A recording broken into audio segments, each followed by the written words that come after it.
ସାଙ୍ଗମାନେ ଆଜି ଆମେ ଜାଣିବା ଭଗବାନଙ୍କ ସମ୍ପର୍କ ବିଷୟରେ। ଆପଣମାନଙ୍କୁ ଶୁଣିଲା ପରେ ଟିକେ ଆଶ୍ଚର୍ଯ୍ୟ ଲାଗୁଥିବ, କ'ଣ ଇଏ ଆଜି ଆମମାନଙ୍କୁ ଶୁଣେଇବ ଭଗବାନଙ୍କ ସମ୍ପର୍କ ବିଷୟରେ। ହଁ ଆଜ୍ଞା, ଯେମିତି ତୁମମାନଙ୍କର ସମ୍ପର୍କ ଅଛି, ତୁମେ ଯେମିତି ତୁମ ଘର ଲୋକଙ୍କ ସହିତ ତୁମର ସମ୍ପର୍କ, ଯେମିତି ତୁମ ବନ୍ଧୁବାନ୍ଧବଙ୍କ ସହିତ ସମ୍ପର୍କ, ସେହିଭଳି ଭଗବାନଙ୍କର ମଧ୍ୟ ସମ୍ପର୍କ ଅଛି। ସାଙ୍ଗମାନେ ଆପଣମାନେ ଜାଣିଥିବେ ଆଜିକାଲିର ଲୋକମାନେ 33 କୋଟି ଦେବାଦେବୀଙ୍କୁ ମାନୁଛନ୍ତି, ପୂଜା ଅର୍ଚ୍ଚନା ମଧ୍ୟ କରୁଛନ୍ତି।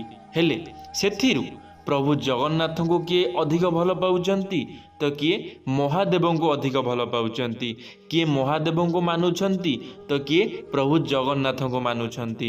କିଏ ହନୁମାନଙ୍କୁ ମାନୁଛନ୍ତି ତ କିଏ ଶନିଦେବଙ୍କୁ ମାନୁଛନ୍ତି। ଏମିତି ସମସ୍ତଙ୍କର ଅଲଗା ଅଲଗା ସବୁ ଭଗବାନଙ୍କୁ ମାନୁଛନ୍ତି। ହେଲେ ଆମେମାନେ ଜାଣିଛେ କ'ଣ, ଭଗବାନ ହେଉଛନ୍ତି ଗୋଟିଏ, ତାଙ୍କର ହଜାରେ ରୂପ। ଭଗବାନଙ୍କର ଅଲଗା ଅଲଗା ପ୍ରକାର ରୂପ ଅଛି, ହେଲେ ଭଗବାନ ହେଉଛନ୍ତି ଏକ, ଭଗବାନ ହେଉଛନ୍ତି ଜଣେ। ହେଲେ ଆଜି ଆମେ ଜାଣିବା ଶିବଙ୍କ ସହ କେଉଁଭଳି ଭାବରେ ଗଭୀର ସମ୍ପର୍କ ଅଛି ହନୁମାନ ଓ ଶନିଦେବଙ୍କର। ଜାଣନ୍ତୁ ସତ। ସାଙ୍ଗମାନେ ଆମେ ଆଜି ଜାଣିବା ପ୍ରଭୁ ଶିବଶଙ୍କର ଏବଂ ହନୁମାନ ଓ ଶନିଦେବଙ୍କର କେମିତିକା ସମ୍ପର୍କ। ସାଙ୍ଗମାନେ ଏହି ଦୁନିଆରେ ହନୁମାନଙ୍କର ଭକ୍ତ ବହୁତ ଅଛନ୍ତି। ହନୁମାନଙ୍କୁ ସମସ୍ତେ ସଙ୍କଟମୋଚନ ମାନନ୍ତି, କାରଣ ସେ ନିଜର ଭକ୍ତମାନଙ୍କୁ ସମସ୍ତ ସଙ୍କଟରୁ ରକ୍ଷା କରିଥାନ୍ତି। ଅନ୍ୟପଟେ ଶନିଦେବ ଉଚିତ ଦଣ୍ଡ ପ୍ରଦାନ କରିଥାନ୍ତି। କହିବାକୁ ଗଲେ ଏହି ଦୁଇ ଜଣଙ୍କ ସମ୍ବନ୍ଧ ଭଗବାନ ଶିବଙ୍କ ସହ ବହୁତ ଗଭୀର ଅଟେ, ଯେତେବେଳେ କି ହନୁମାନ ଭଗବାନ ଶିବଙ୍କର ହିଁ ଅଂଶ ଅଟନ୍ତି। ସାଙ୍ଗମାନେ ଆପଣମାନେ ଜାଣିଥିବେ ପ୍ରଭୁ ହନୁମାନ ଶିବଙ୍କର ଅଂଶ ଅଟନ୍ତି। ଅନ୍ୟପଟେ ଶନିଦେବ ଗଭୀର ଧ୍ୟାନ ପରେ ଭଗବାନ ଶିବଙ୍କ ଠାରୁ ଶକ୍ତିପ୍ରାପ୍ତ କରିଛନ୍ତି। ଏହାଛଡ଼ା ଯିଏ ଭଗବାନ ଶିବଙ୍କ ପୂଜା କରିଥାଏ ତାକୁ ଶନିଦେବଙ୍କ ଆଶୀର୍ବାଦ ବି ମିଳିଥାଏ। ଏମିତିରେ ଏହି ତିନି ଜଣ ଭଗବାନଙ୍କ ମଧ୍ୟରେ ଗଭୀର ସମ୍ପର୍କ ମଧ୍ୟ ଅଛି। ଏହାଛଡ଼ା ଭଗବାନ ଶିବ, ଶନିଦେବ ଓ ହନୁମାନଙ୍କ ବିଷୟରେ ଶାସ୍ତ୍ରରେ ବିଭିନ୍ନ ପ୍ରକାରର ମହତ୍ତ୍ୱପୂର୍ଣ୍ଣ ତଥ୍ୟ ମଧ୍ୟ ବର୍ଣ୍ଣିତ କରାଯାଇଛି।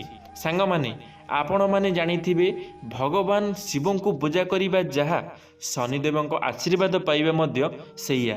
ଲୋକମାନେ କ'ଣ କରିଥାନ୍ତି ନା ଶନିବାର ଦିନ ଶନିଦେବଙ୍କ ମନ୍ଦିରକୁ ଯାଇଥାନ୍ତି।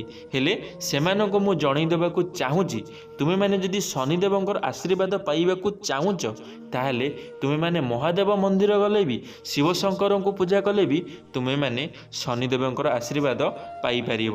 ତୁମ ମନରେ ଭକ୍ତି ଥିବା ଦରକାର। ତୁମ ମନରେ ଯଦି ଭକ୍ତି ଥିବ ତାହେଲେ ତୁମେ ନିଶ୍ଚିତ ଭାବରେ ଭଗବାନଙ୍କର କୃପା ଲାଭ କରିବ।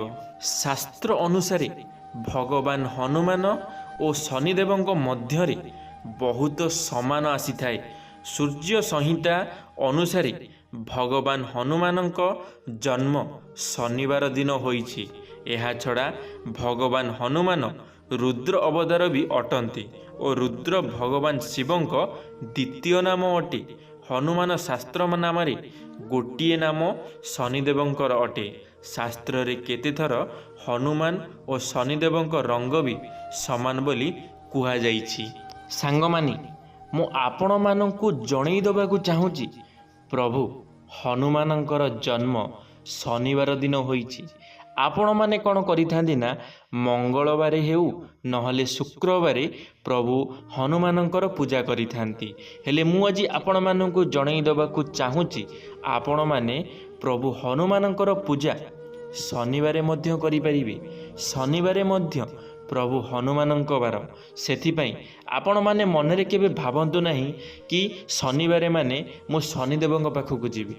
ଆପଣମାନେ ମହାଦେବଙ୍କ ପାଖକୁ ଗଲେ ମଧ୍ୟ ଶନିଦେବଙ୍କ କୃପା ପାଇପାରିବେ। ହନୁମାନଙ୍କ ପାଖକୁ ଗଲେ ମଧ୍ୟ ଶନିଦେବଙ୍କର କୃପା ତୁମେମାନେ ପାଇପାରିବ। ଖାଲି ମନରେ ଭକ୍ତିଭାବ ଥିବା ଦରକାର। ଯଦି ତୁମ ମନରେ ଭକ୍ତିଭାବ ଅଛି ତୁମେ ଭକ୍ତିର ସହିତ ଭଗବାନଙ୍କ ପାଖକୁ ଯାଉଛ, ତାହେଲେ ତୁମେ ନିଶ୍ଚିନ୍ତ ଭାବରେ ଭଗବାନଙ୍କର କୃପା ଲାଭ କରିବ। କେବେ ବି ହେଲେ ତୁମ ଜୀବନରେ ଦୁଃଖ ଆସିବ ନାହିଁ। ତୁମେ ଯାହା ବି ମନରେ ମନସ୍କାମନା ରଖିକି ଯାଇଥିବ, ଯାହା ବି ତୁମ ମନରେ କଷ୍ଟ ଥିବ, ନିଶ୍ଚିନ୍ତ ଭଗବାନ ତୁମ କଷ୍ଟ ଦୂର କରିବେ। ତୁମ ମନସ୍କାମନା ନିଶ୍ଚିନ୍ତ ଭାବରେ ଭଗବାନ ପୁରା କରିବେ। ତୁମେମାନେ ବାର ଦେଖ ନାହିଁ, କେଉଁ ବାରେ କେଉଁ ଭଗବାନଙ୍କ ବାର? ସବୁ ବାରେ ଗୋଟିଏ। ସବୁ ବାରରେ ଭଗବାନ ତୁମ ଡାକ ଶୁଣିବେ। ତୁମେ ଯାହାକୁ ଯେବେ ଡାକିବାକୁ ଚାହୁଁଛ ଡାକିପାରିବ। ଏମିତି ନାହିଁ ଯେ ମୁଁ ସୋମବାର ଆଜି ମୁଁ ମହାଦେବଙ୍କ ପାଖକୁ ଯିବି, କାଲି ମଙ୍ଗଳବାର ମୁଁ ହନୁମାନଙ୍କ ପାଖକୁ ଯିବି। ଏସବୁ ଜିନିଷ ବନ୍ଦ କରିଦିଅ। ଯଦି ଏସବୁ ଜିନିଷକୁ ନେଇ ତୁମେମାନେ ଭଗବାନଙ୍କ କତିକି ଯାଉଛ, ତାହେଲେ ଆଜିଠାରୁ ହିଁ ବନ୍ଦ କରିଦିଅ। ଏମିତି କୁହାଯାଏ କି ଭଗବାନ ହନୁମାନଙ୍କ ଏହି ରଙ୍ଗ ଶନିଦେବଙ୍କ କ୍ରୂର ଦୃଷ୍ଟି କାରଣରୁ ହୋଇଛି। ଶନିଦେବଙ୍କ ପିତା ସୂର୍ଯ୍ୟଦେବ। ଭଗବାନ ହନୁମାନଙ୍କ ଗୁରୁ ବି ଅଟନ୍ତି ସୂର୍ଯ୍ୟଦେବ। ସୂର୍ଯ୍ୟଦେବ ଭଗବାନ ହନୁମାନଙ୍କୁ ବହୁତ ଶକ୍ତି ବି ଦେଇଥିଲେ, ଯାହାଦ୍ୱାରା ହନୁମାନ ମହାବୀର ଅଟନ୍ତି। ଶନିଦେବ କ୍ରୂର ଓ ନିର୍ମମ ପ୍ରକୃତିର ଅଟନ୍ତି, ଯେତେବେଳେ କି ଭଗବାନ ଶିବ ଓ ହନୁମାନଙ୍କୁ ଅତ୍ୟନ୍ତ ଦୟାଳୁ ବୋଲି କୁହାଯାଇଥାଏ। ସାଙ୍ଗମାନେ, ଆପଣମାନେ ଜାଣିଥିବେ ସୂର୍ଯ୍ୟଦେବ ହନୁମାନଙ୍କୁ କେତେ ଶକ୍ତି ପ୍ରଦାନ କରିଥିଲେ। ଆଜି ଯଦି ହନୁମାନ ଶକ୍ତିଶାଳୀ, ତାହେଲେ ସୂର୍ଯ୍ୟଦେବଙ୍କ ପାଇଁ। ସୂର୍ଯ୍ୟଦେବ ବହୁତ ବଡ଼ ଆଶୀର୍ବାଦ ଦେଇଥିଲେ ପ୍ରଭୁ ହନୁମାନଙ୍କୁ, ସେଥିପାଇଁ ଆଜି ହନୁମାନ ଶକ୍ତିଶାଳୀ। ଆଉ ସୂର୍ଯ୍ୟଦେବ ହେଉଛନ୍ତି ଶନିଦେବଙ୍କର ପିତା। ତ ସେଥିପାଇଁ ଆପଣମାନଙ୍କୁ ମୁଁ ଜଣାଇ ଦେବାକୁ ଚାହୁଁଛି, ସୂର୍ଯ୍ୟଦେବ ଭଗବାନ ହନୁମାନଙ୍କର ଗୁରୁ ବି ଅଟନ୍ତି। ଶୁଣିଲା ପରେ ଆପଣମାନଙ୍କୁ ଆଶ୍ଚର୍ଯ୍ୟ ଲାଗୁଥିବ। ଆଜି ଯଦି ହନୁମାନଙ୍କ ପାଖରେ ଏତେ ଶକ୍ତି ଅଛି, ହନୁମାନ ଯଦି ଏତେ ବଳବାନ, ହନୁମାନ ଯଦି ଏତେ ଯୋଦ୍ଧା, ତାହେଲେ ତାଙ୍କ ଗୁରୁଙ୍କ ପାଇଁ, ଆଉ ତାଙ୍କ ଗୁରୁ ହେଉଛନ୍ତି ଭଗବାନ ସୂର୍ଯ୍ୟଦେବ। ଆଉ ସୂର୍ଯ୍ୟଦେବ ହେଉଛନ୍ତି ଶନିଦେବଙ୍କର ପିତା। ଆପଣମାନେ ଥରେ ଚିନ୍ତା କରିକିରି ଦେଖନ୍ତୁ। ଶନିଦେବ ନିଆଁରୁ ଜନ୍ମ ହୋଇଥିଲେ, ଯେତେବେଳେ କି ହନୁମାନ ପବନରୁ ଜନ୍ମ ହୋଇଥିଲେ। ସେଥିପାଇଁ ତାଙ୍କୁ ପବନ ପୁତ୍ର ବୋଲି କୁହାଯାଏ।